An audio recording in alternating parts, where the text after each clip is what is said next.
আচ্ছা, তাহলে দেখো আমরা এখানে কি দেখতে পাচ্ছি, দেখো 9টা যেই পর্ব, হ্যাঁ 9টা পর্বে আমরা নামগুলো আগে পড়ে নেই।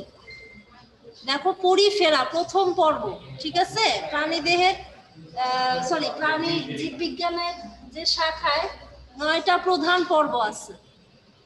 এছাড়াও কিন্তু অনেক ধরনের পর্ব আছে, অনেক প্রকার। মেন হচ্ছে 9টা। কি কি? Porifera, Cnidaria, প্লাটি, helminthic. কিভাবে মনে রাখবা দেখো, পি সি পি, ঠিক আছে, প্রথম অক্ষরগুলো দিয়ে। পরিফেরার পি, নিডারিয়ার সি, প্লাটি হেলমিনথিসের পি, তারপরে নেমা আছে তাই না, এন এম ডবল এ, নেমা, তারপরে হচ্ছে এ ই সি, ঠিক আছে, এইভাবে তাহলে মনে রাখবা, ঠিক আছে, বুঝতে পারছো? তাহলে কি পিসিপি, হ্যাঁ পিসিপি তে কি হয়, Porifera, Cnidaria, Platyhelminthes. Nema, Nematoda, Mollusca, Annelida, Arthropoda, ঠিক আছে। ও এইটা বাক্যে লিখে দিছে। আর ইসি তাহলে একাইনোডার্মাটা, কর্ডাটা। এইভাবে তোমরা কি করবে, 9টা হলো না, 1 2 3 4 5 6 7 8 9, বুঝতে পারছো? সিরিয়ালি নামটা বলতে হবে। অনেক সময় ভাইবাতে কিন্তু জিজ্ঞাসা করে, বুঝতে পারছো? এই মনোযোগ দাও, ভাইবাতে কিন্তু অনেক সময় জিজ্ঞাসা করে যে 9টা যেই মেজর পর্ব আছে এগুলোর নাম বলো। তখন কিন্তু এইভাবে তুমি যদি মাথায় রাখো বলে দিতে পারবা। পর্ব হচ্ছে নিম্ন ক্রম থেকে আস্তে আস্তে উচ্চতর ক্রমে যাচ্ছে। দেখো পরিফেরা তাহলে কি, প্রথম যেই পর্বটা আছে তার মানে পরিফেরার তুলনায় নিডারিয়া কিছুটা উন্নত, প্লাটি হেলমিনথিস তার থেকে উন্নত, বুঝতে পারছো? নেমাটোডা তার থেকে, তার মানে সবচেয়ে ওয়েল ডেভেলপড হচ্ছে কর্ডাটা। হ্যাঁ সবচেয়ে ওয়েল ডেভেলপড কোনটা? কর্ডাটা। এখন দেখো অ্যাসিলোমেট আমি এখানে দিছি তাই না, তাহলে প্রথম যেই 3টা পর্ব, তাহলে কি পরিফেরা, নিডারিয়া, প্লাটি হেলমিনথিস, এই যে লাল অক্ষর দিয়ে যে লেখা, এটা তাহলে কি হচ্ছে, অ্যাসিলোমেট, মানে সিলম বিহীন। সিলমের প্রকারভেদে আমরা এগুলো পড়ে ফেলছি, তাহলে কিন্তু এই বৈশিষ্ট্যগুলা তোমার এই পর্বতেও দেওয়া যায়। আর স্তর যদি বিবেচনা করি, স্তর বিবেচনা করলে কি হবে, দ্বিস্তরী, মানে কি একটোডার্ম আর এন্ডোডার্ম থাকবে, মেসোডার্মটা থাকবে না, বুঝতে পারছো? এই যে পরিফেরা, নিডারিয়া। আর প্লাটি হেলমিনথিস থেকে কর্ডাটা হচ্ছে ত্রিস্তরী প্রাণী, অর্থাৎ একটোডার্ম, মেসোডার্ম, এন্ডোডার্ম। একটো মানে কি, বাইরের যেই ভ্রূণীয় অবস্থায় বাইরের যে আবরণটা থাকে সেইটা, হ্যাঁ, তারপর হচ্ছে মেসোডার্ম মাঝেরটা, এবং লাস্টের ভেতরের দিকে যে অংশটা সেটা হচ্ছে ভ্রূণীয় স্তরে, সেটা হচ্ছে এন্ডোডার্ম। এইগুলা ক্লিয়ার হয়েছে? তাহলে এই কিন্তু নাম অনুযায়ী আমরা করবো পিসিপি, নেমা, ইসি, এভাবে মনে রাখতে পারবে, ঠিক আছে। পিসিতে তুমি তোমার পছন্দ মতন মনে রাখতে পারবা যে পিসিতে হচ্ছে কি পার্সোনাল কম্পিউটার বা পি এরকম, নেমা, এভাবে কিন্তু তোমার মেমোরির ইয়ে অনুযায়ী যেভাবে মনে থাকে। অবশ্যই অবশ্যই 9টা পর্ব সিরিয়ালি কিন্তু মনে রাখতে হবে, বুঝতে পারছো? এখন আমরা একটু বোর্ডে আসি। বোর্ডে আমরা একটু দেখি, দেখো বোর্ডে দেখো, বোর্ড দেখা যাচ্ছে? সবাই দেখতে পাচ্ছো বোর্ড? হ্যালো, জি ম্যাম, দেখা বোর্ডে যাচ্ছে। দেখো, হ্যাঁ বোর্ডে দেখো কি দেখতে পাচ্ছি, প্রথম পর্বটা হচ্ছে কি পরিফেরা। পরিফেরা যদি ফার্স্ট হয় তাহলে এইটাতে কি আছে বৈশিষ্ট্য দেখো, এখানে একটা চিত্র আমি আঁকাই, এরকম টাইপের থাকে, এবং শরীরে অসংখ্য ধরনের ছিদ্রযুক্ত অংশ থাকে, সেটা হচ্ছে কি অস্ট্রিয়া। তাইলে 1 নাম্বার বৈশিষ্ট্য কি, অস্ট্রিয়া নামক ছিদ্র কোন পর্বে দেখা যায়? পরিফেরা পর্বে দেখা যায়। স্পঞ্জ, স্পঞ্জিলা লোকাস্ট্রিস বা স্পঞ্জিলা জেলাটিনোসাম, স্পিসিস ভিন্ন হইতে পারে, হ্যাঁ। তারপরে দেখো কোয়ানোসাইট কোষ, তাহলে এই যে কোয়ানোসাইট কোষ, এটা কোথায় পাওয়া যাবে? পরিফেরা পর্বে পাওয়া যাবে। নালীতন্ত্র, নালীতন্ত্রটা কি, এরা যেহেতু দ্বিস্তরী এবং এদের শরীরের ধরো খাদ্য বলো, রেচন বলো, বা অতটা খাদ্য গ্রহণ পদ্ধতি ওয়েল ডেভেলপড না, মানে এদের পরিপাকতন্ত্র নাই সেরকম। সেজন্য এই যে নালীতন্ত্র, অর্থাৎ পানির যেই প্রবাহ, এরা তো ধরো সমুদ্রের তলদেশে বা স্বাদু পানির এখানে থাকতেছে, হ্যাঁ, এটা একটা মাটির উপর এভাবে সাবস্ট্রেট এভাবে উপরে থাকে, হ্যাঁ, বা কোথাও লেগে থাকে, তখন করে কি ওই যে পানির যে প্রবাহটা, সেই পানি প্রবাহটাকে কাজে লাগায়। যেহেতু শরীরে অসংখ্য ছিদ্র, তাহলে সেই ছিদ্র পথে কি হয়ে যাচ্ছে, পানিগুলা প্রবেশ করতেছে এবং নালীতন্ত্রে, দেহের অভ্যন্তরে নালীতন্ত্র আছে কতগুলো, সেই নালীতন্ত্রের মাধ্যমে এরা যাবতীয় কাজ সম্পন্ন করে। তাহলে মনে থাকবে, বলো তো আমার সাথে বলো, পরিফেরা তাহলে কি কি থাকবে, অসংখ্য ছিদ্রযুক্ত অস্ট্রিয়া নামক ছিদ্র থাকবে, কোয়ানোসাইট কোষ থাকবে, নালীতন্ত্র থাকবে, চূর্ণময় স্পিকিউল থাকবে। স্পিকিউল মানে এই মাঝে মাঝে একটু কাটার মতন থাকবে, একটু হালকা এরকম কাটার মতন থাকে, স্পিকিউল থাকে। তাহলে এই যে তিনটা বৈশিষ্ট্য, চারটা বৈশিষ্ট্য, এগুলা কিন্তু থাকবে। এখন তোমাকে আমি একটা উদ্দীপক দিই, তোমাদের যেহেতু সৃজনশীল, ডাইরেক্ট এভাবে কিন্তু কোশ্চেন আসবে না। কোশ্চেন দিতে পারে যে দেহে অসংখ্য ছিদ্রযুক্ত কোনো প্রাণী, হ্যাঁ, যার বিভিন্ন তেমন কোনো তন্ত্র নেই, নালীতন্ত্র বিদ্যমান, সেই প্রাণীটির বৈশিষ্ট্য বর্ণনা করো, বা সেটি কোন সিলোমের অন্তর্ভুক্ত, উদাহরণ সহ ব্যাখ্যা করো।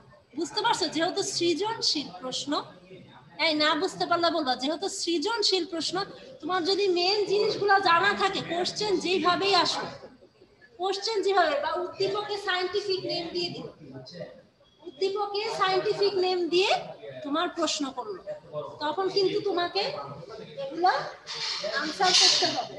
হ্যাঁ, আচ্ছা, এখন দেখো, বুঝতে পারছো? হ্যালো, নাই, ঠিক আছে। এখন দেখো, এখানে আমরা একটা চিত্র দেখতে পাচ্ছি। আরেকটা নাম আছে হচ্ছে, এটা হচ্ছে স্পঞ্জিলা লোকাসিস, আরেকটা হচ্ছে স্কাইফা। তাহলে দুইটা করে নাম শিখবা, SCYPHA, স্কাইফা। স্কাইফা, এখানে একটা জিনিস দেখো, তাহলে প্রতিটা পর্বে দুইটা করে নাম শিখতে হবে। একটা নাম আমরা কি জানলাম, স্পঞ্জিলা, বইতে আরেক রকমের নাম আছে, স্কাইফাও তোমরা লিখতে পারো, সমস্যা নাই। বইতে আছে ইউয়াস স্পঞ্জিয়া অফিসিনালিস, এই যে 25 নম্বর পেজ, বইয়ের যে 25 নম্বর পেজ, এই পেজটা ভালো করে পড়ে ফেলবা, ভেরি ভেরি ইম্পর্টেন্ট।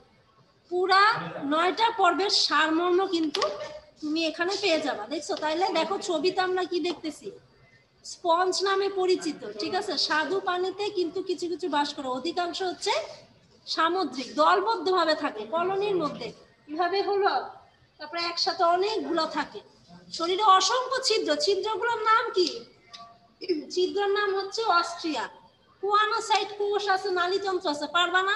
যেভাবে প্রশ্ন আসুক, পারার কথা আমার মনে হয়, বুঝতে পারছো?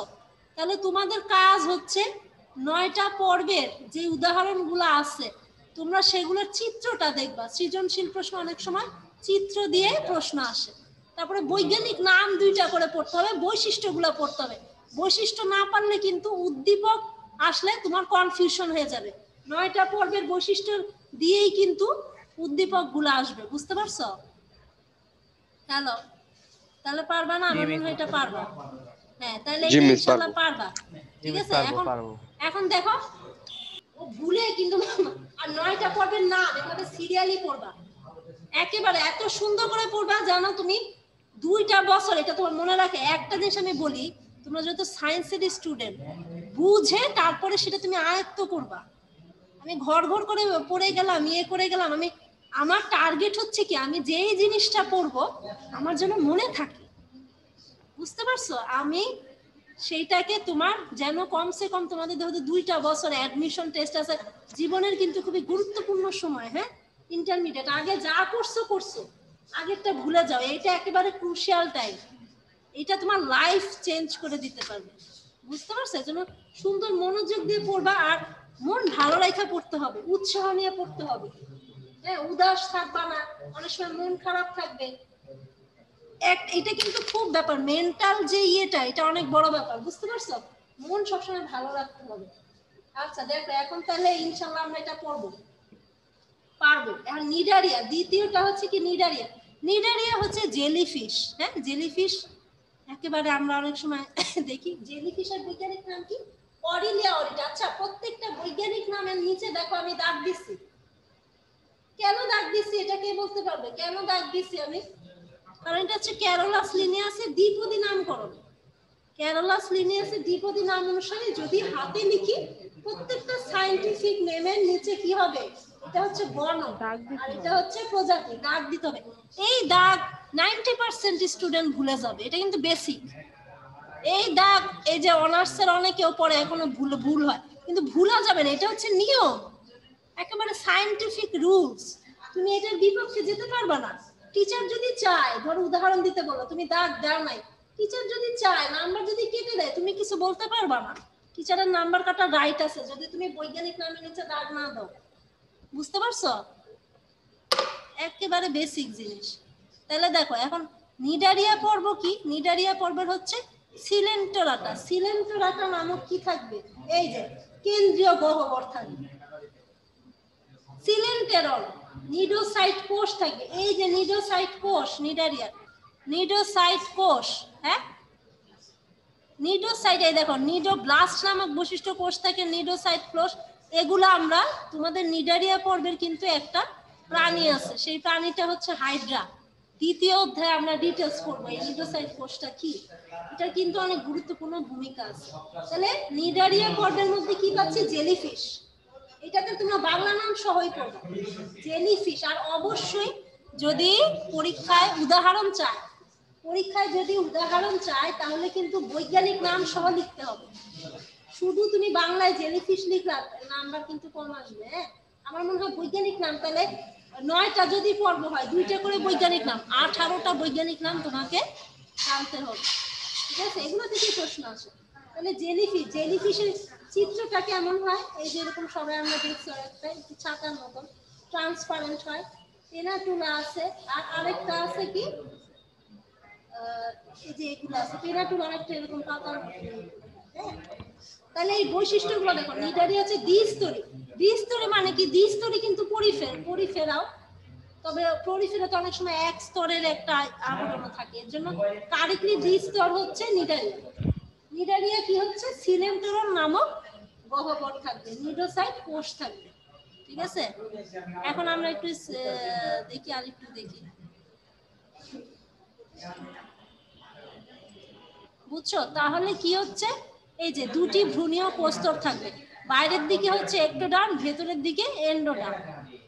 দেহ গহ্বরকে কি বলা হবে, সিলেন্টেরন বলা হবে। নিডোব্লাস্ট কোষ থাকবে, এই যে হাইড্রা, ওবিলিয়াও কিন্তু হয়। তাহলে এটা হচ্ছে একটা বৈজ্ঞানিক নাম, এই যে অরিলিয়া, অরিটা, বনপ্রজাতি, পেনাটুলা, সালকাটা, এটা তোমাদের বইতে আছে। আরেকটা কি আছে না, ওবিলিয়া। তাইলে স্পিসিসটা মনে নাই, শোনো, যখন স্পিসিস নাম মনে থাকবে না, জেনাসের পরে এসপি ডট দিয়ে দিবা, বুঝছো? তাহলে সেটা বৈজ্ঞানিক নাম হিসেবে কাউন্ট হয়। হ্যাঁ, কিন্তু টিচার এটা বুঝবে যে মনে নাই। ঠিক আছে, নিতান্ত যদি মনে না থাকে তখন জেনাসটা লিখে এখানে এসপি ডট দিয়ে দিতে হয়। তাহলে এখানে আমরা 3টা নাম পাই, অরিলিয়া, অরিটা, পেনাটুলা, আর হচ্ছে কি ওবিলিয়া। ঠিক আছে, ক্লিয়ার হয়েছে? আগেরটা কার মনে আছে নাকি? আগেরটা কার মনে আছে? অস্ট্রিয়া নামক ছিদ্র, ওয়ানোসাইট কোষ, স্পিকিউল, দেহ চূর্ণ, স্পিকিউল, ক্যালসিয়াম কার্বনেট চূর্ণের ইয়ে থাকে, স্পিকিউল। নিডারিয়া হচ্ছে কি দ্বিস্তরী, সিলেন্টেরল, নিডোসাইট কোষ। আগেরটাতে কি ছিল, ওয়ানোসাইট কোষ, পরিফেরায়। নিডারিয়ায় কি থাকবে, নিডোসাইট কোষ। এটা আমরা যখন হাইড্রা পড়বো, এখানে হাইড্রার নামটা লেখে নাই, দেখছো? তাহলে আমরা 2টা নাম শিখতে পারি, অরিলিয়া, অরিটা, আর এই নামগুলো কঠিন লাগলে আমরা দিয়ে দিলাম হাইড্রা ভালগারিস। এই হাইড্রা নিডারিয়া পর্বের এটা তোমাদের টাইপ স্টাডিতে আছে, নেক্সট চ্যাপ্টারে আমরা এটা দেখব, বুঝছো? তাহলে এখান থেকে নাম কি কি পড়বা, হাইড্রা ভালগারিস, অরিলিয়া, অরিটা, এটা করলেও হবে, ওবিলিয়া দিলেও হবে। মিনিমাম 2টা বা 3টা নাম এগুলা জানতে হবে। হাইড্রার দেখছো চিত্রটা দেখো সবাই, যাতে চিত্র থেকে প্রশ্ন আসলে আমরা দিতে পারি। হ্যাঁ, খাল, বিল, ঝর্ণা ইত্যাদিতে দেখা যায়। কিছু প্রজাতি দলবদ্ধভাবে কলোনিবদ্ধ হয়। একটু বৈশিষ্ট্যগুলোও দেখলাম, ভাসমান কাঠ পাতার সাথে আটকে থাকে। মেন টার্গেট হচ্ছে কি, দ্বিস্তরী, সিলেন্টোরম নামক কেন্দ্রীয় গহ্বর, আর নিডোসাইট কোষ থাকবে। হ্যাঁ, এরপরে আমরা কি আসবো দেখো, প্লাটিহেলমিনথেস। প্লাটিহেলমিনথিস হচ্ছে কি কৃমি। এটা মনে রাখার উপায় কি, পরজীবী যে আছে সেগুলো কিন্তু প্লাটিহেলমিনথিসে অন্তর্ভুক্ত। হ্যাঁ, এটা মনে থাকবে। এই পর্বে বেশিরভাগ প্রাণী হচ্ছে কি অন্তঃপরজীবী হিসেবে বাস করে। এখন দেখো এই যে বানানগুলো কিন্তু তোমাদের মনে রাখতে হবে, বানানগুলো ইংলিশে শিখবা। Porifera, P O R I F E R A, porous মানে ছিদ্র, ছিদ্রযুক্ত প্রাণী। ছিদ্রটাকে কি বলবো, অস্ট্রিয়া নামক ছিদ্র। ঠিক আছে, এখন দেখো প্লাটিহেলমিনথিস, তাহলে 3 নাম্বারটা কি আসবে? 3 নাম্বারটা হচ্ছে প্লাটিহেলমিনথিস। প্লাটিহেলমিনথিসের বৈশিষ্ট্য দেখি আমরা। প্লাটিহেলমিনথিসের বৈশিষ্ট্য এখানে দেখো আমি লাল করে লিখে দিছি। রেচন অঙ্গ হচ্ছে শিখা কোষ, রেচন অঙ্গ থাকবে, তাহলে অঙ্গ স্টার্ট হয়ে গেছে। অঙ্গের যে পর্ব থেকে অঙ্গের ইয়ে শুরু হচ্ছে সেটা হচ্ছে কি প্লাটিহেলমিনথিস। তার মানে এর আগে পরিফেরা, নিডারিয়া এদের কিন্তু তেমন অঙ্গ বিন্যাস নাই। বুঝতে পারছো? তেমন অঙ্গ বিন্যাস নাই।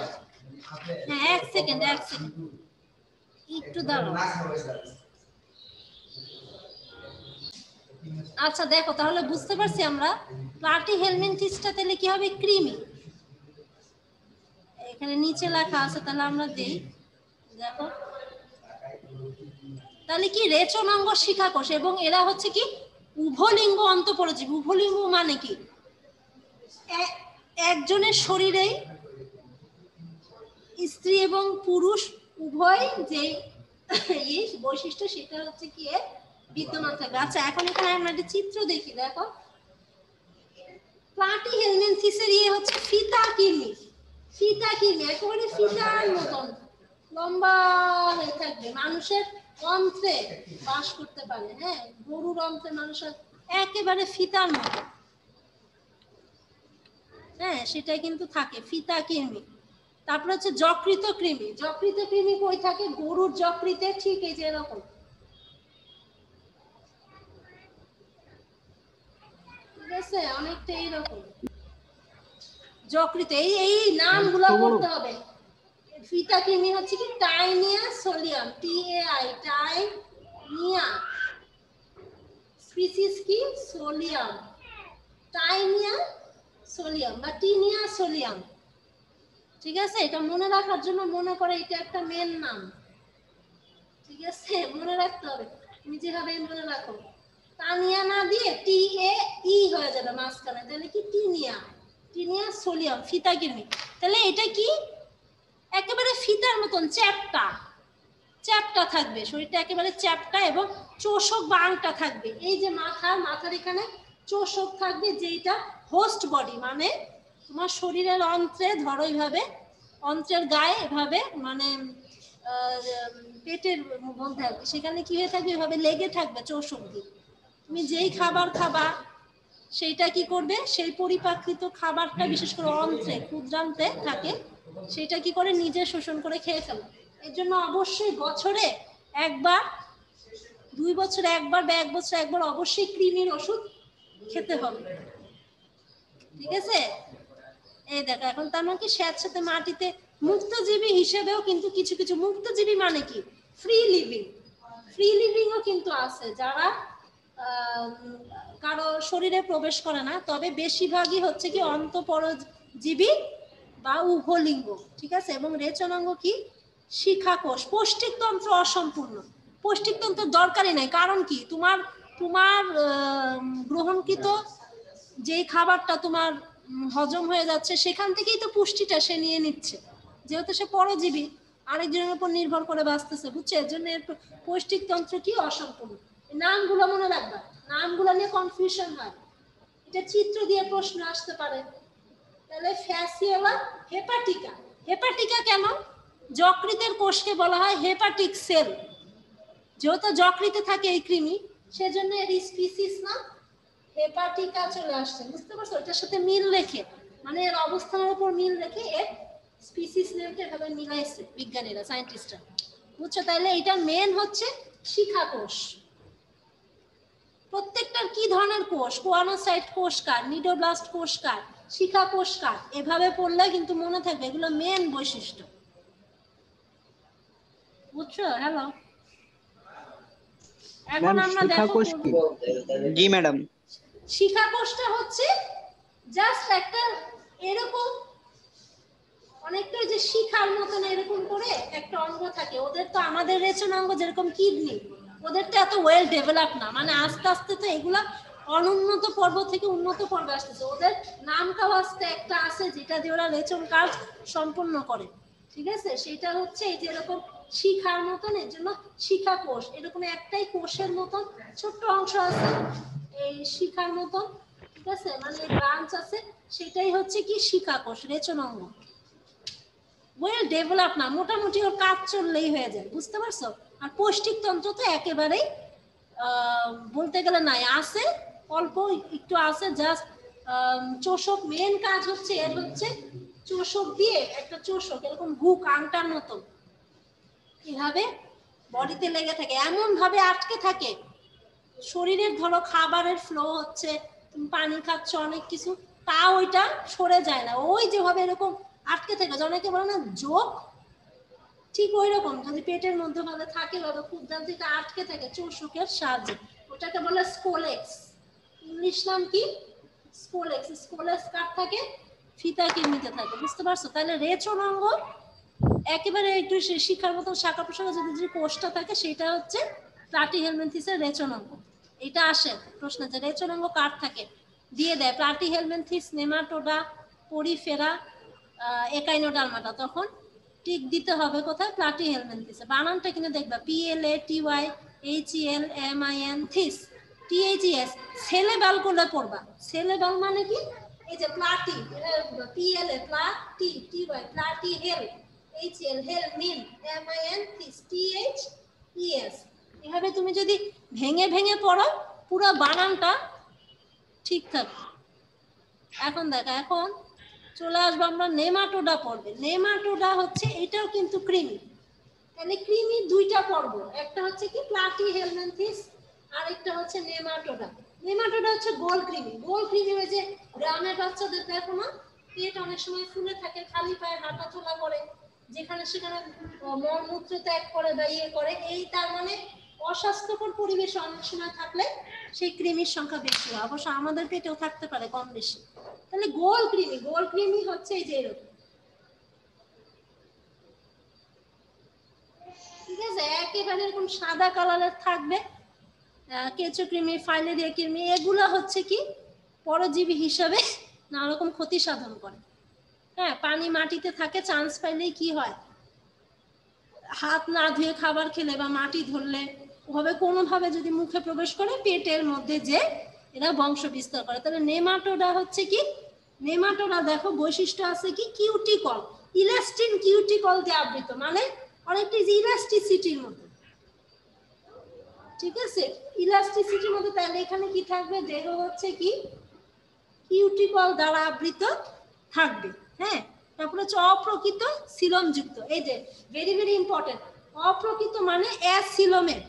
এখানে দেখো চিত্রে, এই যে অপ্রকৃত, এই যে নীল কালারের লেখছি, তাহলে অপ্রকৃত সিলমযুক্ত একটাই পর্ব আছে 9টা পর্বের মধ্যে, সেটা হচ্ছে কি নেমাটোডা।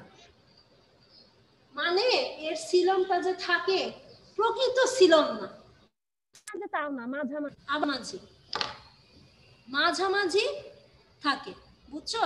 মানে সিউডোসিলমেট মানে কি, সিলম যে পেরিটোনিয়াম পর্দা দ্বারা আবৃত থাকে না। হ্যাঁ, হ্যালো,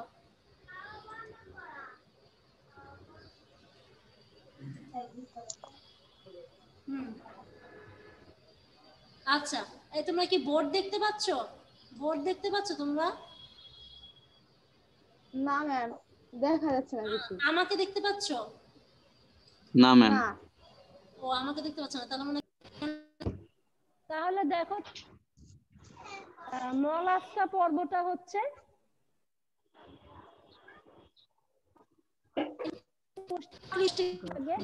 গ্লোবুসা, অক্টোপাস ভালগারিস, এগুলা। অ্যানিলিডা পর্বটা হচ্ছে কি প্যারাপোডি বা নেফ্রিড ব্যাচেলর অ্যানিলিডা হচ্ছে জোক কোথায় জোক তাহলে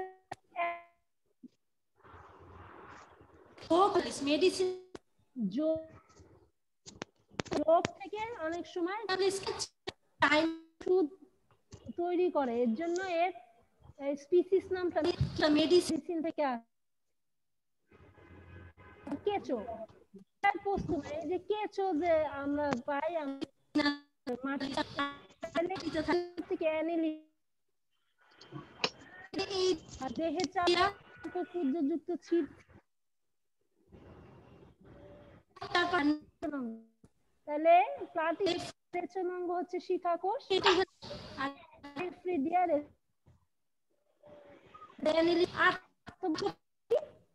আর্থ্রোপোডা পদ থাকে সেগমেন্টেড, যেমন বলো তেলা পোকা, বলো পেরি প্ল্যানিটা আমেরিকানা, আমেরিকানা কেন আমেরিকার ওই এটার বৈজ্ঞানিক নাম, এর জন্য ওই ঠিক আছে। একাইনোডার্মাটা হচ্ছে কন্টকধর তারাফি নালিকা পথ বিদ্যমান থাকে, আমরা নেক্সট ক্লাসে একটু দেখবো। আর কর্ডাটা হচ্ছে যে মানুষের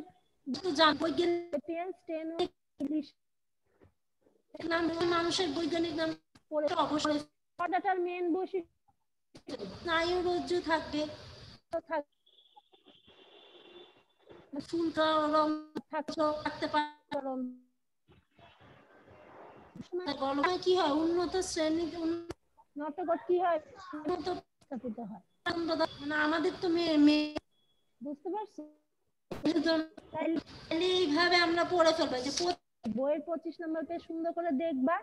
25 নম্বর তারপরে চিত্রগুলা সাগর তারা অ্যাস্ট্রোপেকটেন যে চিত্রটা কেমন, আর্থ্রোপোডার যে চিংড়ি মাছ আছে, চিংড়ি মাছ দিয়ে আসতে পারে, মাছি দিয়ে, এভাবে দিয়ে তামিয়ে প্রশ্ন আসতে পারে। বৈশি ভেরি ভেরি ইম্পর্টেন্ট, বুঝতে পারছো? হ্যালো টাইমটা শেষ।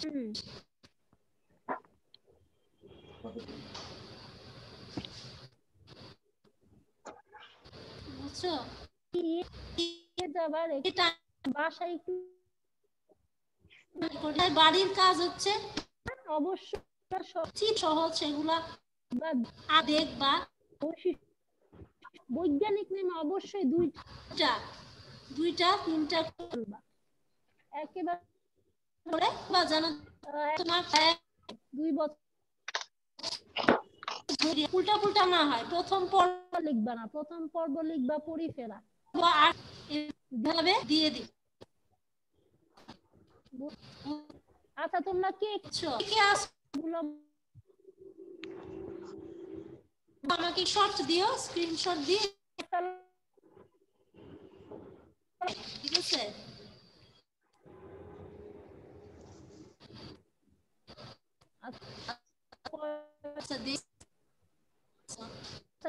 সবাই বুঝছো আজকের ক্লাসটা? বুঝছে শেষের ইয়েটা? ক্লাসে আমরা শেষের পর রিভিশন দেব।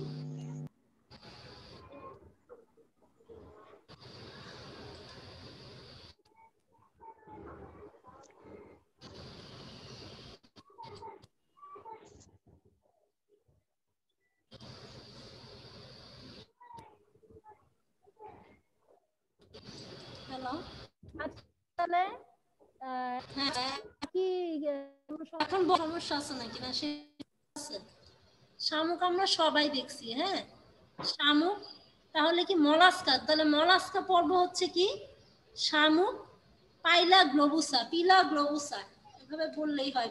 PILA পিলা গ্লোবুসা, GLOBUSA পাইলা গ্লোবুসা। আপেল শামুক, অক্টোপাস, এগুলো হচ্ছে কি মলাস্কা।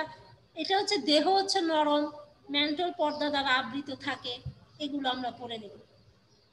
পৌষ্টিক নালী হচ্ছে পেঁচানো থাকে, পেশিবহুল পথ থাকে, সামুদ্রিক বা যখন চলে তখন কিন্তু ওর শরীরের নরম অংশ পেছনের দিকে একটা পেশিবহুল পদের নেই, মানে পা যেটাকে বলে ওই অংশটাই ওভাবে ওরা ইউজ করে। অ্যানিলিডা কি হচ্ছে? প্যারাপোডিয়া। অ্যানিলিডা হচ্ছে যোগ, তারপরে হচ্ছে কি আছে মেটাফাইল পোস্তুমা। তুমি যদি কেঁচো যদি দেখো, কেঁচো যে চলে হাঁটে, ছোট ছোট ছোট ছোট ঝিরি ঝিরি, অনেক সময় এই প্যারাপোডিয়া পায়ের মতন দেখা যায়। হ্যাঁ, আবার অনেক সময় নাও থাকতে পারে, অনুপস্থিত থাকে। বিশেষ করে কি বলে আর্থ্রোপোডাদের ক্ষেত্রে কিন্তু আবার চলনাঙ্গ কি থাকবে? এই যে চিংড়ির যেরকম, চিংড়ির দেখছো, চিংড়ির সম্মুখে কিন্তু চলাচলের জন্য অনেকগুলো পা রয়েছে। তাহলে অ্যানিলিডায় কিন্তু অনুপস্থিত থাকে এই প্যারাপোডিয়াগুলো। হ্যাঁ, এদের হচ্ছে দেহের প্রত্যেক খণ্ডকে নেফ্রিডিয়া রেচনাঙ্গ থাকে। তাহলে প্রত্যেকটা খণ্ডকেই কিন্তু নেফ্রিডিয়া থাকবে, প্রতিটা খণ্ডে। আর এদের শরীর কিন্তু খণ্ডকে অনেকগুলো, কেঁচো যদি আমরা দেখি গোল গোল রিংয়ের মতন অনেকগুলো এরকম শরীরের গঠনটা হয়। তারপরে একাইনোডার্মাটা হচ্ছে তারা স্টারফিশ, তাই না? স্টারফিশ কণ্টকময় দেহ। তারপরে হচ্ছে কি নালিকা পদ বিদ্যমান থাকে, পঞ্চঅরীয় প্রতিসম। কর্ডাটা তো আমরা জানি নটগড় থাকে। আবার উন্নত শ্রেণীতে কি হয়ে যায়, যা মেরুদণ্ড দ্বারা প্রতিস্থাপিত হয়। তারপরে নলাকার স্নায়ুরজ্জু থাকে, জীবনের কোনো দশায় ফুলকারঞ্জ বিদ্যমান থাকতে পারে। তাহলে মানুষ হচ্ছে কি হোমো সেপিয়েন্স। আর টেনুয়ালুসা ইলিশ মাছ, ঠিক আছে? টেনুয়ালুসা ইলিশা জাতীয় মাছ, মানুষের বৈজ্ঞানিক নাম, এগুলো অবশ্যই মনে রাখতে হবে। জাতীয় পশু কি? Royal Bengal tiger, Panthera Tigris, PANTHERA, Panthera Tigris, TRIGRIS। এই নামগুলো মুখস্থ করে ফেলবা। মানুষের বৈজ্ঞানিক নাম, তারপরে হচ্ছে ইলিশের বৈজ্ঞানিক নাম, আর রয়্যাল বেঙ্গলের বৈজ্ঞানিক নাম, এগুলো সুন্দর করে পড়ে ফেলবা। আচ্ছা ঠিক আছে, আল্লাহ হাফেজ। হ্যাঁ, আমি তোমাদের এটা দিয়ে